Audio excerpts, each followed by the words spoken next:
Hi, this is Mike at Cor-Form. Today we're going to talk about the strength of Cor-Form.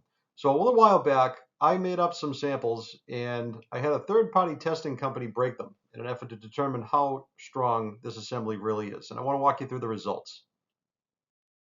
So here you can see I got a top view and a side view of the sample I made. That's 12 by 12 by 5.5 inches thick. Added rebar in here to keep the base sample strong, so when we broke it, that didn't break as we went along.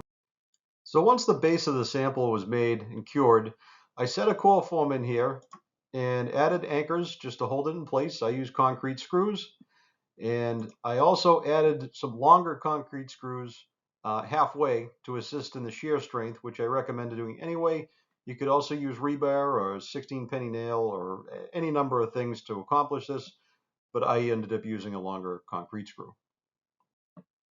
So we couldn't fit this sample into the machine that you would typically test a cylinder with. So in lieu of that, we ended up using a hydraulic ram and essentially created a pull test. So we put pressure on this down that way, and we basically applied pressure until it broke. So here you can see a picture of what that looked like when we were in the field. And here you have the results of the tests. So I did two tests. They each broke at or above 15,000 pounds. Now that's one heck of a point load to have in any typical building. So this is a strong, long-lasting assembly. So as you can see, Cor-Form offers an extremely strong, permanent installation that's going to last you forever.